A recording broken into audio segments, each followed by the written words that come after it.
Assalamualaikum warahmatullahi wabarakatuh. Alhamdulillahirrabbilalamin. Puji syukur kehadirat Allah subhanahu wa ta'ala yang mana telah melimpahkan karunia-Nya sehingga tugas akhir ini dapat terselesaikan tepat waktu. Kedua kalinya salawat seiring salam kita aturkan kepada junjungan kita Nabi besar Nabi Muhammad sallallahu alaihi wasallam yang mana telah membawa kita dari zaman jahiliyah menuju zaman ilmiah, yakni ad-dinul Islam. Penulis menyadari bahwasanya tugas akhir ini tidak dapat terselesaikan tepat waktu tanpa bantuan dari pihak lain. Maka dari itu, penulis mengucapkan banyak terima kasih terutama kepada Kiai Haji Muhammad Hasan Mutawakil Allah SHMM selaku pengasuh Pondok Pesantren Zainul Hasan Genggong. Yang kedua, Bapak Dr. Abdul Aziz Wahab BAMAG selaku Rektor Universitas Islam Zainul Hasan Genggong. Yang ketiga, Bapak Ahmad Humaidi MPDI sebagai Ketua Program Studi Pendidikan Agama Islam Universitas Islam Zainul Hasan Genggong.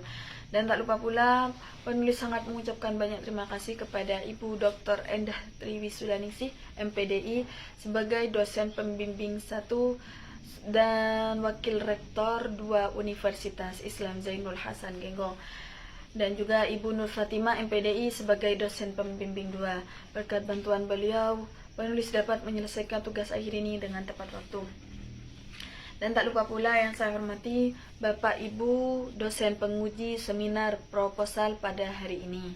Perkenalkan, nama saya Ainaya Fadilah dengan MPM 202101017087 dari Program Studi Pendidikan Agama Islam Fakultas Tarbiyah. Di sini penulis akan menjelaskan tentang penguatan nilai-nilai pendidikan karakter di kalangan generasi muda dalam film Sejuta Sayang Untuknya. Di bab 1 dijelaskan pada latar belakang pendidikan. Pendidikan adalah hal utama dalam membangun sumber daya manusia dalam suatu bangsa. Pendidikan dalam prosesnya mengajarkan mengenai nilai moral yang baik dan nilai spiritual terhadap peserta didiknya, termasuk untuk membentuk karakter yang baik bagi peserta didik. Maka dari itu, apa sih pendidikan karakter itu? Pendidikan karakter adalah upaya seorang atau kelompok yang dilakukan dengan sadar untuk membimbing dan mengarahkan seseorang untuk dapat mencapai perilaku atau perbuatan yang mulia. Pendidikan karakter banyak. Contohnya penanaman nilai karakter dapat dilakukan melalui film. Bisa dilakukan kapanpun dan dimanapun. Akan tetapi dalam pelaksanaannya harus diawasi dan dalam bimbingan orang tua. Dalam arus globalisasi yang semakin maju dan semakin pesat ini, dunia digital pun ikut berkembang. Semua kebutuhan dan pengetahuan ada di internet, termasuk video-video ataupun film. Semua orang mampu merilis atau mengakses film melalui internet.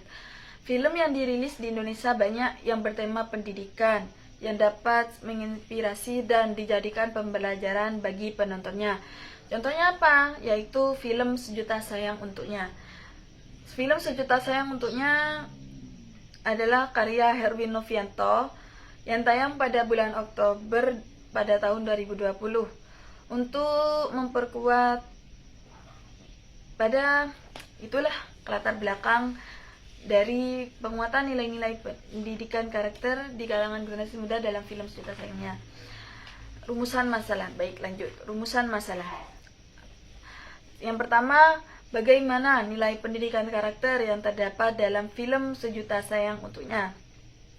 Yang kedua, bagaimana implementasi film Sejuta Sayang Untuknya terhadap penguatan karakter generasi muda. Tujuannya, yang pertama tujuannya untuk mengidentifikasi nilai-nilai pendidikan karakter yang terkandung dalam film Sejuta Sayang Untuknya. Yang kedua, mengidentifikasi film Sejuta Sayang Untuknya terhadap penguatan karakter generasi muda. Baik, lanjut. kajian penelitian terdahulu. Kajian penelitian terdahulu kita ambil yaitu yang pertama, nilai pendidikan karakter tokoh Sarwono dalam film Hujan Bulan Juni dan aplikasi sebagai alternatif materi ajar sastra.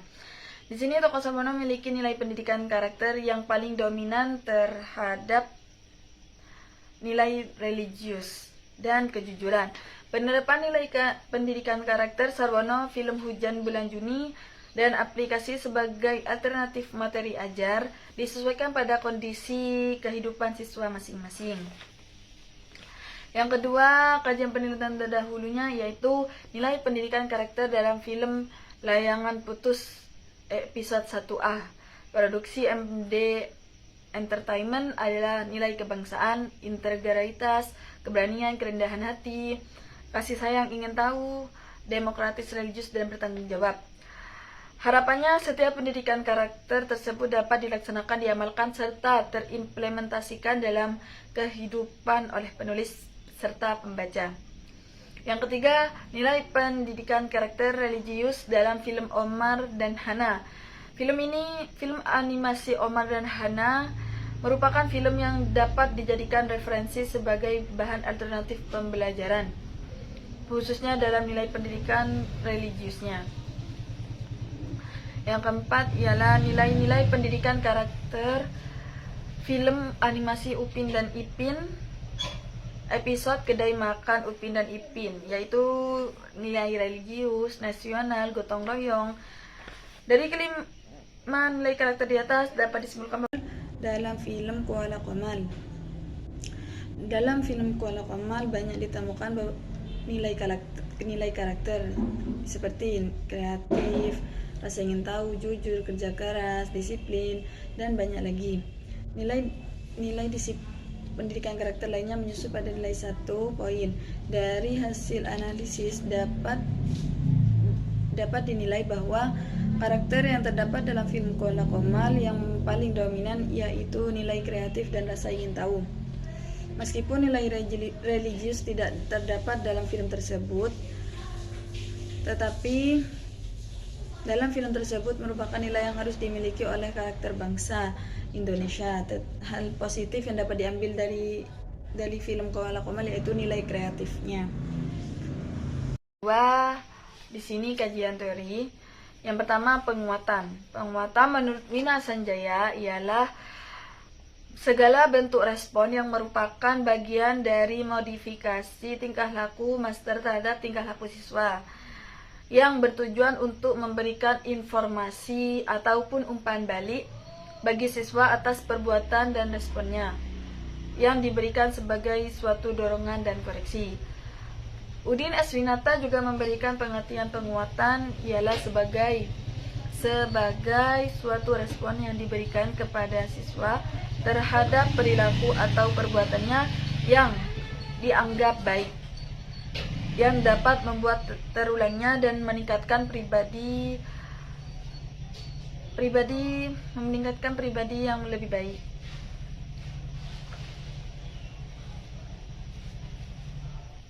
Definisi senada juga diberikan oleh Zainal Asril yang mengatakan penguatan adalah respon terhadap tingkah laku positif yang dapat meningkatkan kemungkinan terulangnya kembali tingkah laku tersebut. Jaja Hasbuan mengartikan dorongan atau penguatan sebagai tingkah laku master dalam merespon secara positif suatu tingkah laku siswa yang memungkinkan tingkah laku tersebut akan kembali. Apa sih komponen keterampilan? Selanjutnya yaitu jenis-jenis penguatan. Jenis-jenis penguatan. Yang pertama, penguatan verbal.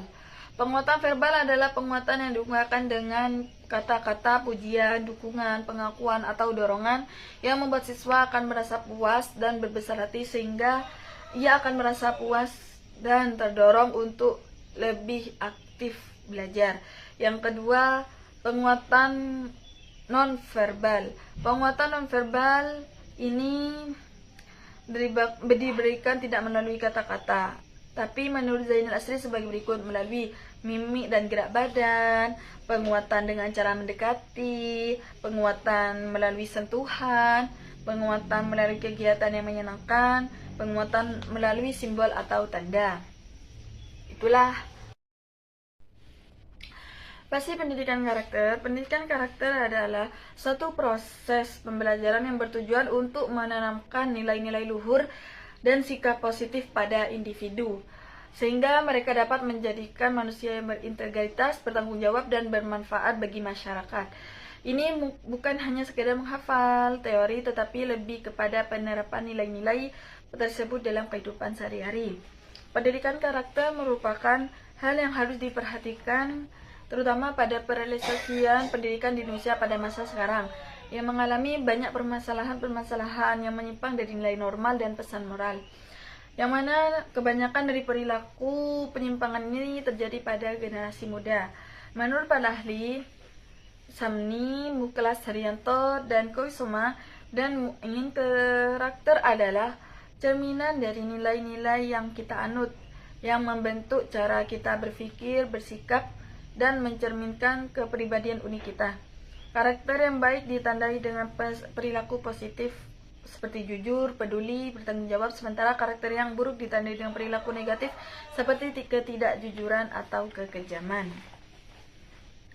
Karakteristik pendidikan karakter. Karakteristik pendidikan karakter ialah keyakinan terhadap Tuhan Yang Maha Esa, konsisten dan teguh, pendirian, kesetiaan, serta kepatuhan. Nilai-nilai pendidikan karakter. Nilai-nilai pendidikan karakter apa saja? Yaitu nilai jujur, toleransi, disiplin, kerja keras, kreatif, peduli sosial, mandiri, demokratis, dan cinta damai. Selanjutnya apa? Ialah prinsip pendidikan karakter.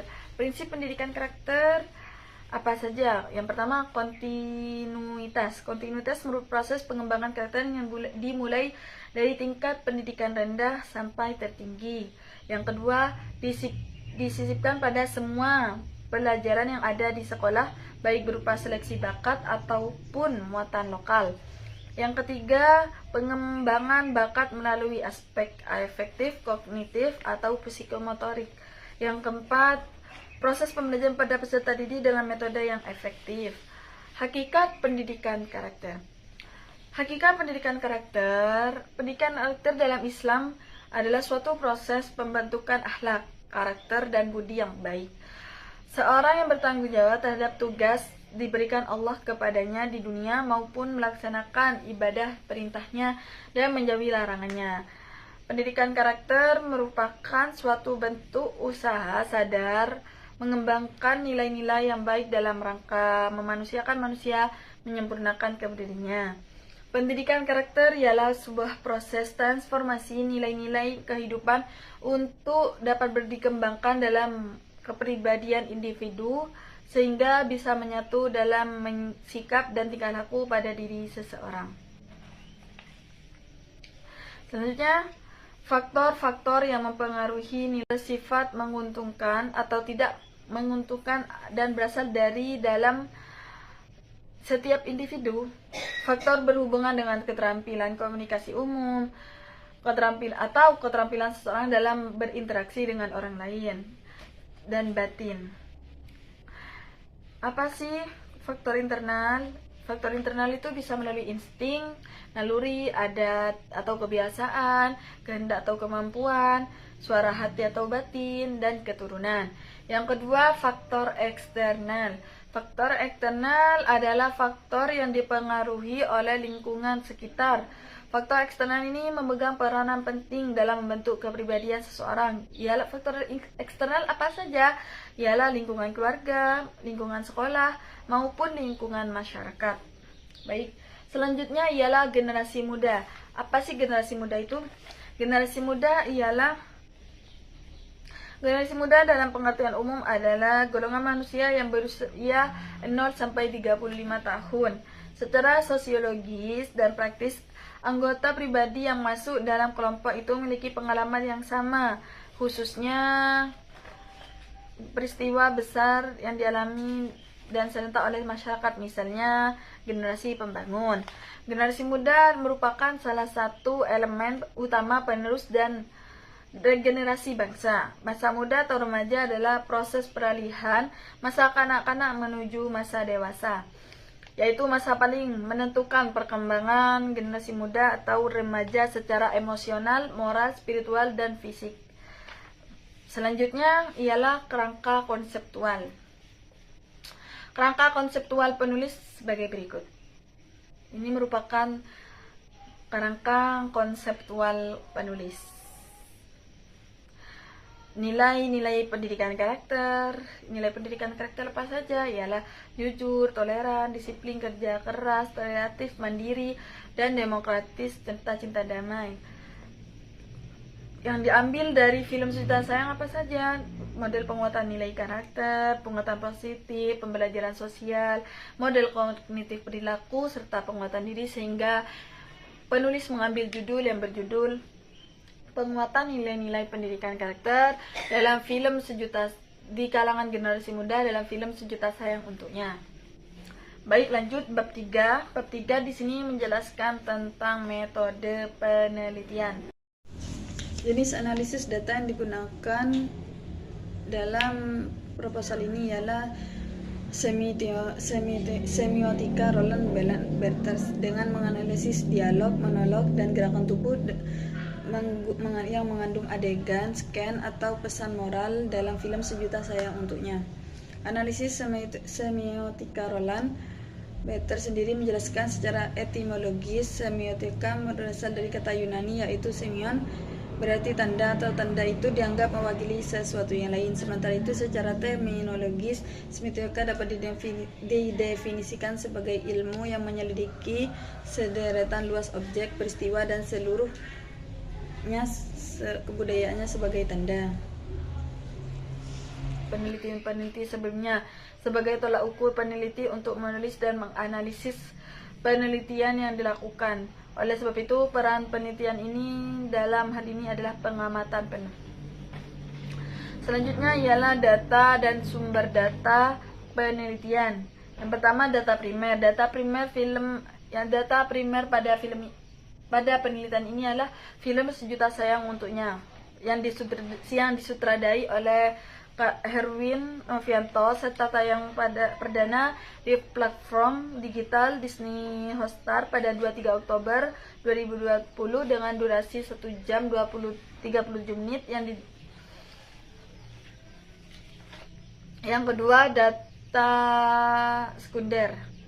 Data sekunder dalam penelitian ini ialah menggunakan ulasan artikel dan berita mengenai film Sejuta Sayang Untuknya, dokumen atau hasil penelitian terdahulu, buku ilmiah yang sudah dipublis orang lain sehingga tidak perlu melakukan wawancara ataupun survei lapangan.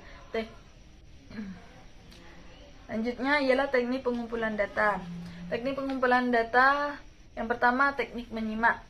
Penyimak merupakan mendengarkan dengan penuh pemahaman dan perhatian serta apresiasi.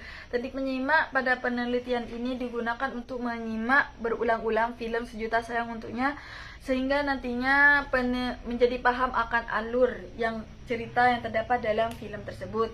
Yang kedua ialah teknik mencatat. Teknik mencatat adalah kegiatan menyimpan informasi yang diterima dengan tulisan dan disimpan dalam bentuk catatan. Teknik catatan dalam penelitian ini digunakan untuk mencatat data-data yang telah diperoleh baik itu berupa kata maupun kalimat yang termasuk dalam pendidikan karakter. Nomor 3, teknik deskriptif data. Deskriptif data merupakan upaya menampilkan data agar data tersebut dapat dipaparkan secara baik dan diinterpretasikan secara mudah. Teknik deskriptif data pada penelitian ini digunakan untuk menafsirkan data-data yang telah ditemukan dalam film Sejuta Sayang Untuknya. Baik, selanjutnya teknik analisis data. Teknik analisis data yang pertama ialah menggunakan kondensasi data. Kondensasi data merujuk pada proses pemilih, menyederhanakan dan mengabstrakkan atau mentransformasikan data yang mendekati keseluruhan bagian catatan-catatan lapangan yang tertulis, dokumen-dokumen, materi, empiris lainnya. Selanjutnya ialah penyajian data. Penyajian data yang setelah melakukan kondensasi data, kemudian langkah selanjutnya ialah penyajian data. Dalam penelitian kualitatif, penyajian data dapat dilakukan dalam bentuk bagan atau uraian singkat. Namun, penyajian data yang sering digunakan dalam teks yang bersifat naratif. Melalui penyajian data tersebut, maka akan dihasilkan data yang kita sayang untuknya. Dokumen atau hasil penelitian terdahulu, buku ilmiah yang sudah dipublis orang lain sehingga tidak perlu melakukan wawancara ataupun survei lapangan. Selanjutnya ialah teknik pengumpulan data. Teknik pengumpulan data yang pertama, teknik menyimak. Penyimak merupakan mendengarkan dengan penuh pemahaman dan perhatian serta apresiasi. Teknik menyimak pada penelitian ini digunakan untuk menyimak berulang-ulang film Sejuta Sayang Untuknya sehingga nantinya menjadi paham akan alur yang cerita yang terdapat dalam film tersebut. Yang kedua ialah teknik mencatat. Teknik mencatat adalah kegiatan menyimpan informasi yang diterima dengan tulisan dan disimpan dalam bentuk catatan.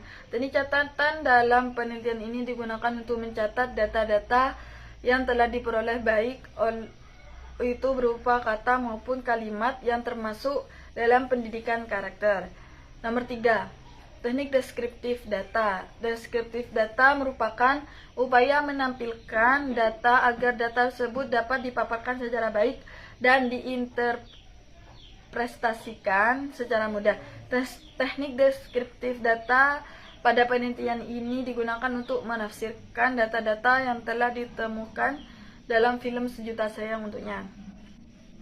Baik, selanjutnya teknik analisis data. Teknik analisis data yang pertama ialah menggunakan kondensasi data. Kondensasi data merujuk pada proses menyederhanakan dan mengabstrakkan atau mentransformasikan data yang mendekati keseluruhan bagian catatan-catatan lapangan yang tertulis, dokumen-dokumen, materi, empiris lainnya. Selanjutnya ialah penyajian data. Penyajian data yang setelah melakukan kondensasi data, kemudian langkah selanjutnya ialah penyajian data. Dalam penelitian kualitatif, penyajian data dapat dilakukan dalam bentuk bagan atau uraian singkat. Namun, penyajian data yang sering digunakan dalam teks yang bersifat naratif. Melalui penyajian data tersebut, maka akan dihasilkan data yang tersusun sistematis sehingga mudah untuk dipahami dan memudahkan untuk melangkah ke selanjutnya. Selanjutnya ialah verifikasi data. Setelah data disajikan, kemudian data tersebut dilakukan verifikasi data. Verifikasi data artinya penarikan kesimpulan dari data yang telah diperoleh. Kesimpulan ini merupakan temuan baru yang belum pernah ada sebelumnya, yang dapat berupa deskriptif suatu objek yang samar menjadi jelas. Selanjutnya ialah pengecekan keabsahan temuan. Pengecekan keabsahan temuan yang pertama menggunakan triangulasi sumber data. Ya, triangulasi sumber data ialah proses penguji untuk menguji kredibilitas data yang dilakukan dengan cara mengecek data yang telah diperoleh melalui beberapa sumber data. Yang kedua ialah triangulasi teori. Triangulasi teori adalah penggunaan sejumlah perspektif atau teori dalam menafsirkan seperangkat data dalam membahas suatu permasalahan yang sedang dikaji. Hendaknya peneliti tidak multiteori. Selanjutnya ialah 3. Hendaknya peneliti tidak menggunakan satu teori sehingga nantinya didukung dengan multiple teori. Selanjutnya ialah triangulasi metode. Methodological triangulation atau triangulasi metode berarti mengecek data melalui sumber data yang dengan teknik yang berbeda. Misalnya data diperoleh dengan wawancara, lalu dicek dengan observasi dan dokumentasi. Jika menghasilkan data yang berbeda, bisa jadi semuanya benar. Karena sudut pandang yang berbeda-beda pula, maka peneliti melakukan diskusi lebih lanjut dengan sumber data yang bersangkutan atau sumber data yang lebih banyak. Mungkin cukup sekian penjelasan dari saya. Jika banyak kata, saya minta banyak kata yang salah. Saya pribadi mengucapkan banyak-banyak minta maaf karena dari tadi banyak salah pengucapan kata. Cukup sekian dari saya. Assalamualaikum warahmatullahi wabarakatuh.